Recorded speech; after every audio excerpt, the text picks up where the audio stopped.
Welcome back to the Twisted Nightmares Chronicles, where reality and terror collide. Tonight we dive into a chilling tale of a college student who moved into what seemed like the perfect apartment, only to discover that their new roommate wasn't quite what they appeared to be. Mysterious notes, vanishing belongings, and a haunting secret buried beneath the floorboards. This is a story you'll never forget. Prepare yourself for The Roommate Who Was Never There, a spine-tingling journey into the depths of the paranormal and psychological terror. Lock your doors, dim the lights, and get ready to question everything you think you know about the people around you. Because some roommates never truly move out.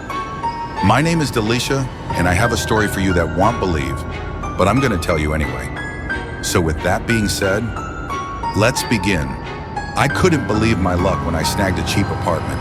It was already hard enough finding affordable housing as a college student, and this place, with its tall windows, crown molding, and proximity to campus, it felt like a steal. The landlord mentioned she'd have a roommate, but added, "Don't worry, she's very quiet," but hesitated to tell me the real situation. You know, for that price, that suited me just fine. I didn't mind a little solitude. The first week was uneventful. As I unpacked, I decorated my side of the shared space and got to know the creaks and quirks of the old building. My roommate, a girl named Ebony, kept to herself. We'd crossed paths a few times, Ebony slipping into her room without saying much, always wearing the same pale green sweater, her hair hanging in dark waves that obscured her face. She was quiet, almost too quiet. The only sign of her presence was the occasional sound of footsteps at odd hours, and her door, which always remained slightly ajar. By the second week, strange things began to happen. Sticky notes appeared on the fridge in handwriting I didn't recognize. The messages were short and cryptic. "Don't open the window. She's watching. Be careful at night."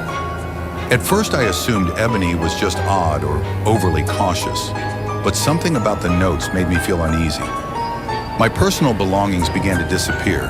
My favorite scarf, a pair of earrings, and a journal, all would reappear in bizarre places. The scarf was draped over a chair I never used, the earrings tucked into the pages of an unfamiliar book, and the journal? It showed up on Ebony's desk, open to a page I hadn't written. Scribbled across it in a shaky hand were the words, "Help me. She won't let me leave." My unease grew. Ebony never seemed to eat or use the bathroom. Her room, while always unlocked, looked untouched. The bed neatly made, the desk barren except for a single photo frame that I couldn't quite bring herself to look at closely. So I decided to talk to Ebony directly. One evening, I knocked on Ebony's room door. The faint scent of lavender wafted out, a sharp contrast to the musty smell of the old apartment. "Ebony," I shouted, my voice shaking slightly. "Can we talk?" I got no response, so I pushed the door open. The room was freezing, my breath visible in the air. The furniture looked off, like it had been placed there for show, not use. And on the bed was the photo frame. I hesitated, then picked it up. The picture was of a girl, Ebony, but her face was bruised, her eyes hollow, and her smile faint. Scrawled across the glass in the same handwriting as the notes were the words, "Find the truth." I dropped the frame on the floor, and the glass shattered. The room suddenly felt oppressive, the air thick. A whisper filled my ears, faint at first but growing louder. "She killed me." So I stumbled back into the living room, heart pounding. I grabbed my phone and called the landlord. "I need to talk to you about Ebony," I blurted. The silence on the other end of the phone lasted too long. Finally, the landlord said, "Ebony? That can't be right. No one's lived there since..." The landlord stopped herself. "Since what?" I demanded. "Since Ebony died. 5 years ago." I froze. "What?" "The landlord told me Ebony was murdered in that apartment," she finally admitted reluctantly.